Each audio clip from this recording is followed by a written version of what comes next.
ये मेरुदंड सीधा होनी चाहिए।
ओम कारनाद।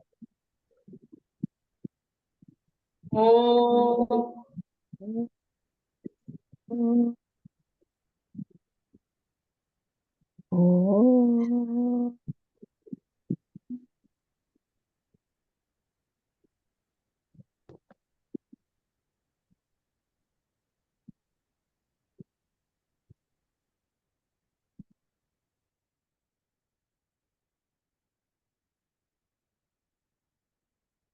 योग मुद्रा।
ये शांत भाव का हम स्वागत करते हैं।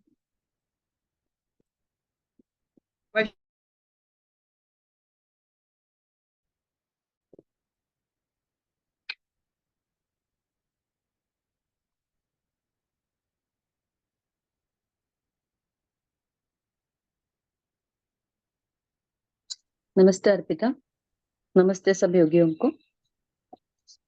हम लोग गीता का छठा अध्याय पढ़ रहे हैं, आत्म संयम योग। उसमें हम श्लोक नंबर 19 पढ़ेंगे आज।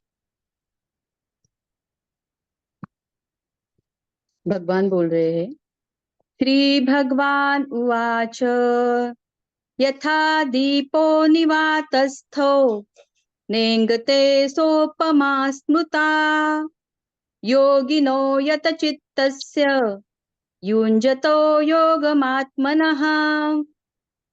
यथा दीपो निवातस्थो नेङ्गते सोपमा स्मृता योगिनो यतचित्तस्य युञ्जतो योगमात्मनः। जिस प्रकार वायु रहित स्थान में स्थित दीपक चलायमान नहीं होता, वैसे ही उपमा परमात्मा के ध्यान में लगे हुए योगी के जीते हुए चित्त की कही गई है। हरि ओम।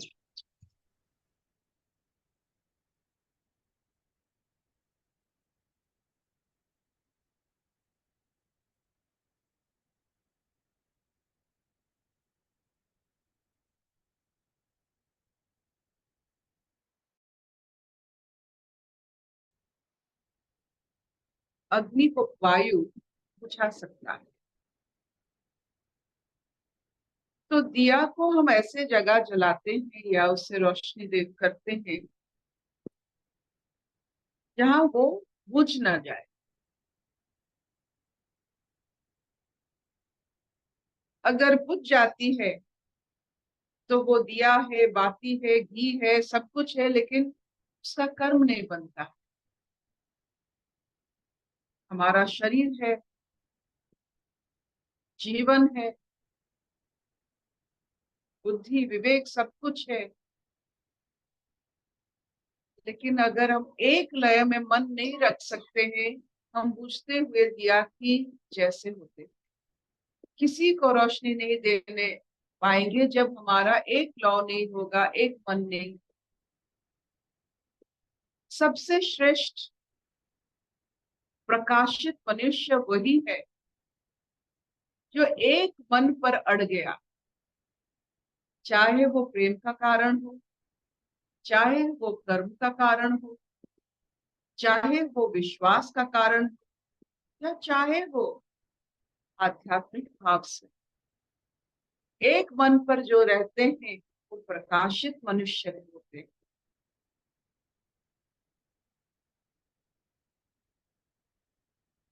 ये जो मन जिसके बारे में कहा गया, मानो ये एक रहस्यमय, एक वस्तु तो नहीं कह पाएंगे, एक आधार है। इसको पार करना, मन को पार करना, और मन को हम पार कर सकते हैं एकाग्रता से। नहीं तो मन को कोई नहीं पार कर सकता है, चेतना की तरफ कोई नहीं जा सकता है। जब मन एकाग्रत हो तो संसार में एक ही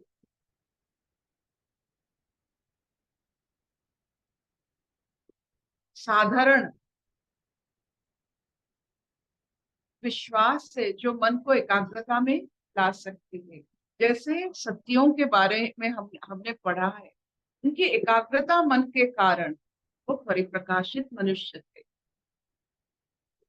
जहां भी आपका मन एक भाव में रह जाता है, वो आप मन को पार कर लेते हो, लांग लेते हो, विवेक चेतना के साथ आप रहते हो। फैला हुआ मन को हम पार नहीं कर सकते। फैला हुआ मन संसार के कारण और फैलेगा। सबसे बड़ी बात है, वायु अग्नि को बुझा सकता है और फैला भी सकता है, तो मन को फैलाना मतलब ब्रह्म राक्षस को जन्म देना। जितना मन उतना भय, जितना एकाग्रत मन उतना विवेक, चेतना, प्रज्ञा, ये सब स्थितियों की अनुभूति होती है। ये मन वाले तत्व को सीमित करने के लिए एकाग्रता चाहिए। वात्सल्य एक एकाग्रता है, प्रेम एक एकाग्रता है।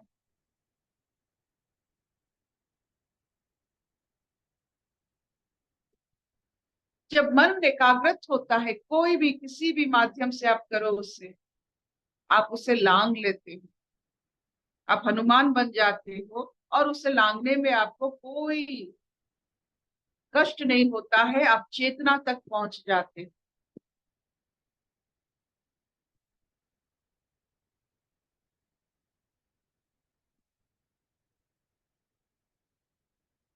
तो आज की जो हमें जो वार्ता दिया जा रहा है, वो वार्ता में एक चीज निश्चित है, दिया को जैसे संभाल के रखा जाता है ताकि वो ना पूछे, हमारे प्रकाशित अवस्था को ऐसे रखा जाता है ताकि वो हर समय प्रकाशित रहे। और मन का जो वैभव है, मन का जो फैलाव है, वो प्रकाशित अवस्था नहीं, वो धुआं जैसा है।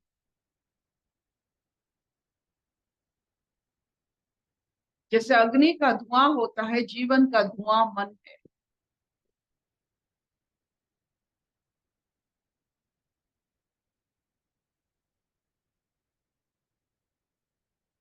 जितना भी उससे निर्मल रखो, मन मन होता है। वो विकारग्रस्त होने का एक जैसे बहुत सहज उपाय में वो विकारग्रस्त हो सकता है, वेरी इजिली गेट्स पोल्यूटेड। तो मन को संभाल कर रखना, निर्मल रखना, एकाग्रत में रखना, ये बहुत बड़ी साधना।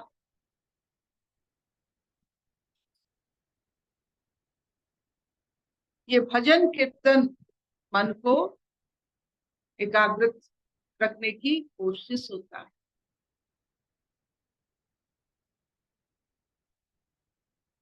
आप जब निवाले लेते हो, खाना खाते हो, एकाग्रत भाव से खाओगे तो प्रकाशित बनोगे। जो भी कर्म आप कर रहे हो एकाग्रत भाव से करोगे तो प्रकाशित। प्रकाश आपका अपना अस्तित्व है, उसे केवल मन उसे चारों तरफ घेर लेता है। हर इंसान प्रकाशित अवस्था में जन्म लिया है और रहता भी है। तो अपने प्रकाश को मन के द्वारा सीमित मत कीजिए।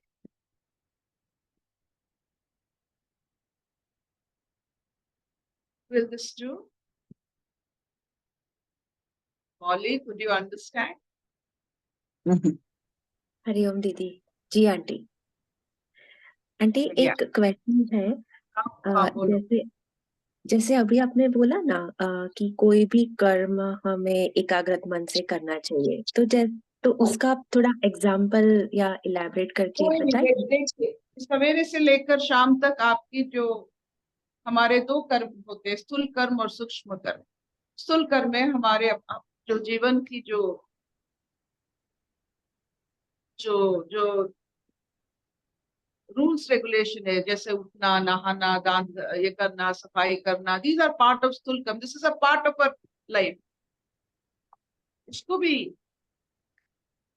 बड़े एकाग्रता से कीजिए। दांत साफ कीजिए एकाग्रता से, बाल बनाइए एकाग्रता से। एकाग्रता आपका प्रकाशित अवस्था है। मन लगा के सब कीजिए, ये नहीं कि दांत घस रहे हो और क्या सोच रहे हो, this are not good things.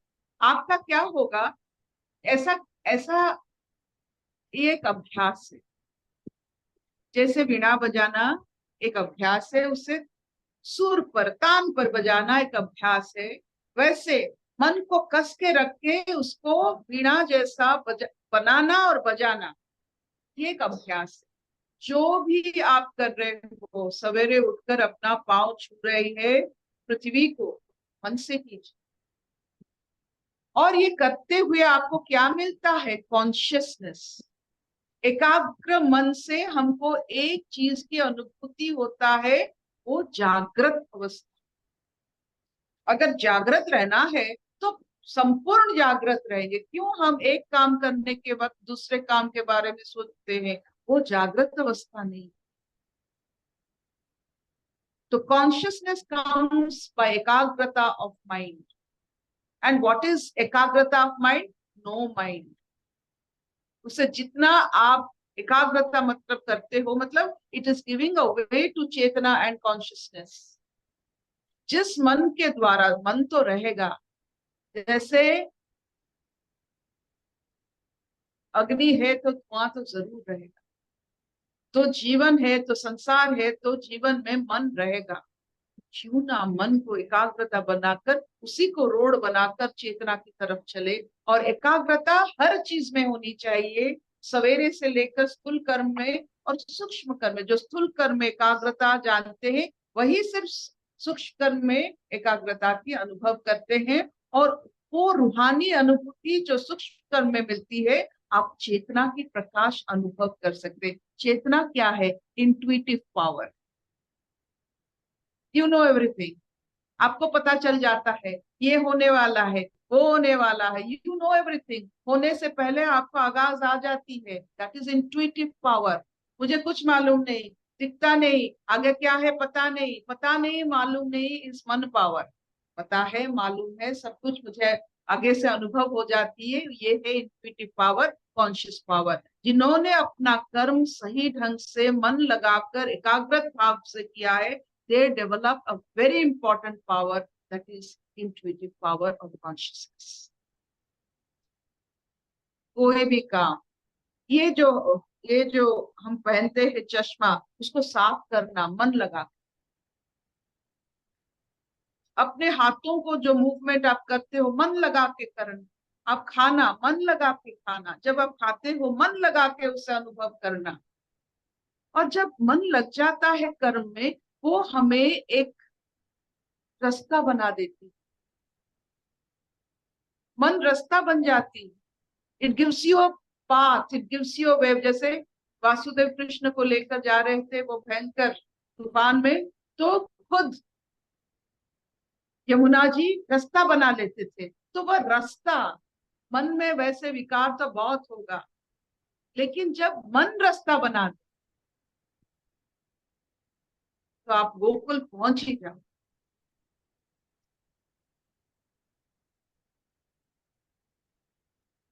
You will reach. Thank you दीदी। जी कोई दीदी। भी कर्म ऐसा नहीं है, कंघी करना मन लगा, साफ करना मन लगा के, बेड बनाना मन लगा के, चाय बनाना मन लगा के, एवरीथिंग, पानी देना पेड़ पौधों को मन लगा के। That is intuitive power, that is consciousness. और मन लगाना मतलब मन को रास्ता बनाना। It becomes a road to intuitive power. अगर मन को फैला दोगे, तो उसमें आप बंदी जैसा, यू विल बिकम ए कैदी ऑफ माइंड।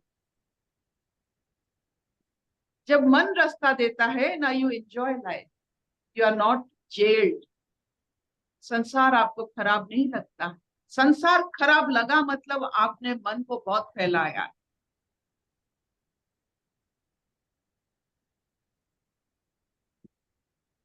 आपको अगर रोड पता है, if you can make road everywhere you go, if you can make bridges everywhere you go, खराब क्यों लगेगा? आपको तो रोड मालूम है।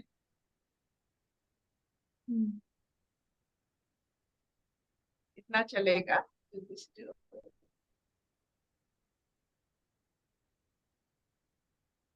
थैंक यू दीदी। अशतो मां सद्गमय, तमसो मां ज्योतिर्गमय, मृत्युमृतं गमय। सर्वे सुखिनः सन्तु, सर्वे सन्तु निरामया, सर्वे भद्राणि पश्यन्तु मा कश्चित् दुःख भाग् भवेत्। ओम शांति शांति शांति। शबनम चढ़बो। हाँ हाँ, बहुत सुंदर बताए। Thank you. अर्पिता, एक पूछना था एक्चुअली। लास्ट टाइम भी आप हमेशा बोलते हो एक्चुअली कि जो एक बार बोला था ना कि यथा हस्त तथा दृष्टि करके, तो उधर दृष्टि जाने से मन स्थिर हो जाता है। तो उस टाइम मैंने जो पूछा ना, तो सत्संग में आपने बोला इसलिए तो बोलते हैं कि अपना हाथ जगन्नाथ। तभी भी मुझे समझ में नहीं आया, बट अभी मतलब वो शब्द है ना, अपना हाथ जगन्नाथ, हाथी जगन्नाथ है। मुझे कल ऐसे लगा कि हाथी जगन्नाथ है, जैसे पूरी अगर शरीर शरीर है तो हाथी जो मेरे साथ हमेशा भगवान रहते हैं करके ना, हाथ इधर भी जा रहे हैं तो भगवान इधर आ गए। तो ना ऐसे लग रहा है कि और सभी लोग बोलेंगे, जैसे आंटी बोलेंगे मेरा हाथ जगन्नाथ, आप बोलेंगे मेरा तो जगन्नाथ, सबके साथ है। तो आप जो बोलते थे ना स्टोरी कि इस हाथ से मैं खिलाता हूँ, इस हाथ से मारता हूँ, और क्या क्या बोलते हैं ना, तो जगन्नाथ ही सारे करते हैं। तो ना वो हाथों में एकदम से। और एक बार मतलब आपने बोला था ना कि मुद्रा जो बनाते फ्रेश बनाते हैं करके, और ऐसे ऐसे बनाओ तो ब्रेथ का पैटर्न चेंज होता है। तो अपने हाथों में जो कर दर्शन हम बोलते हैं, तो सच में हमारे हाथ में क्या होता है इससे कि सब हम कंट्रोल कर सकते हैं उंगलियों से जैसे? ये सबसे बड़ी बात है, हमारे जगन्नाथ का हाथ नहीं है, वो हमें दे दिए, इसीलिए हम कहते हैं अपना हाथ जगन्नाथ।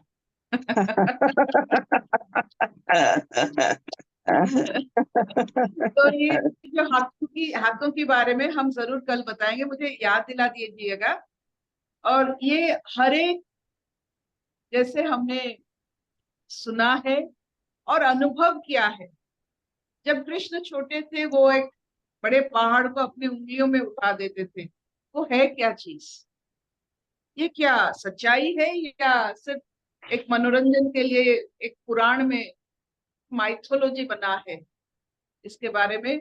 या हाथों की जो करिश्माओं के बारे में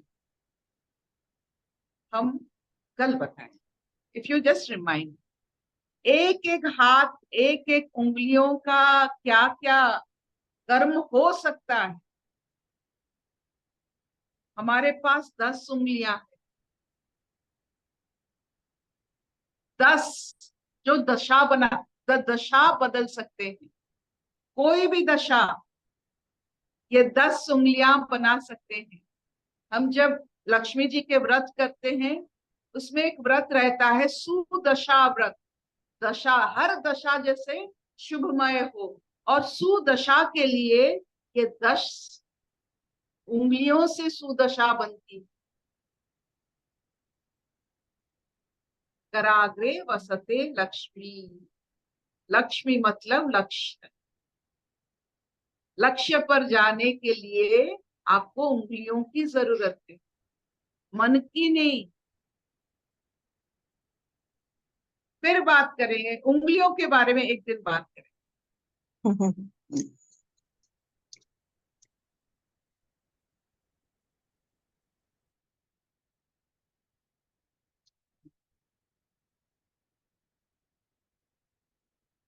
बहुत सुंदर।